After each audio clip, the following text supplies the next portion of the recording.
Bonjour, pas de broadcasting binôme aujourd'hui, c'est un tout autre format que j'ai envie de proposer. Si vous me suivez sur Twitter, vous savez peut-être que de temps en temps j'aime parler d'autres choses que de séries, mais que j'ai pas souvent la place de développer. Donc un peu comme Tom Ska ou Dodie ou Carrie Hope Fletcher, j'ai envie de me poser 5 minutes et de parler d'un sujet qui me tient beaucoup à cœur. Ça fait plusieurs années que je réfléchis au sujet d'aujourd'hui, être quelqu'un d'autre.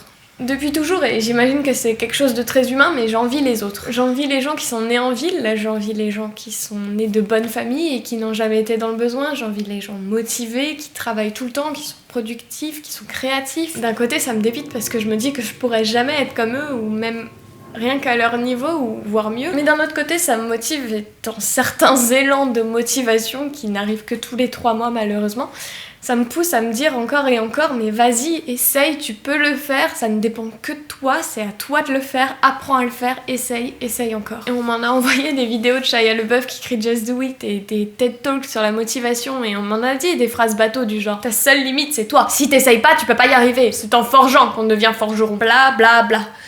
Mais rien n'y fait et je le sais, et je me cherche des excuses et je procrastine grandement. Alors je me plains et je me dis que peut-être si j'avais pas grandi à la campagne, ça aurait changé quelque chose, que j'aurais pu prendre des cours de chant, des cours de danse, des cours de guitare, des cours de théâtre et que peut-être j'aurais enfin trouvé ma passion. Parce qu'il est là mon problème, tout est au même niveau dans ma vie, y a rien qui me passionne plus sur le long terme qu'une autre chose. J'aime autant aller faire les courses au supermarché que d'aller au cinéma, j'aime autant plier le linge que de lire un livre. Mais du coup rien ne me transcende et j'ai l'impression que je pourrais jamais dire à mes petits-enfants si j'en ai un jour que depuis toute petite, j'avais qu'une passion et que c'est elle qui me faisait avancer dans la vie et que c'est pour elle que j'ai tout donné. Mais non, parce que pour moi, tout est un peu... ouais. Et c'est pour ça aussi que je peux plus entendre ces histoires de gens qui se sont fait tout seuls, parce que je me dis dans ma tête que c'est faux, parce qu'ils ont forcément été aidés à un moment ou un autre par quelqu'un ou par de l'argent. Et d'un autre côté, ça fait rêver. Moi, je veux être cette personne. Je pense qu'on veut tous être cette personne qui réussit à faire quelque chose et qui laisse une trace derrière elle. Parce que si je meurs soudainement, qu'est-ce qu'on dira de moi ? Oh, elle était sympa, elle aimait beaucoup les pâtes. Et ça me terrorise. Et voilà, je mets enfin le doigt dessus, la peur. La peur, ça me connaît parce que je suis une nature anxieuse, hein. Je tiens ça de ma mère. Je fais des crises d'angoisse souvent.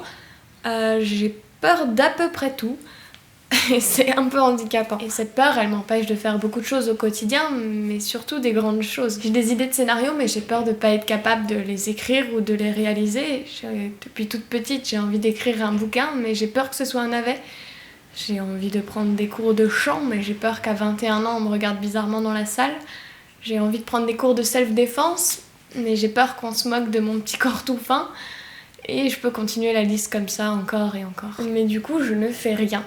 La preuve, j'ai mis quoi ? 1 semaine à écrire cette vidéo ?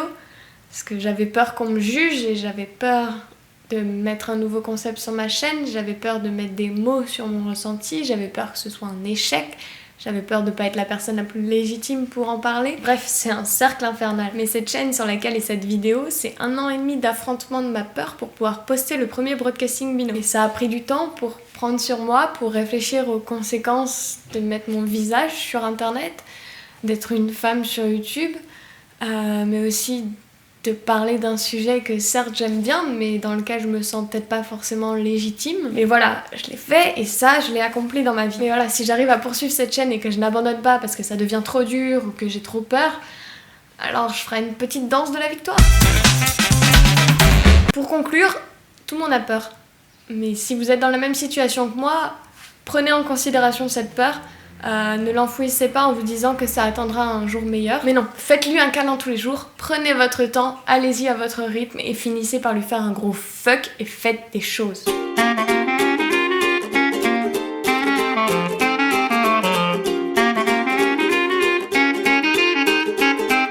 Faites des choses.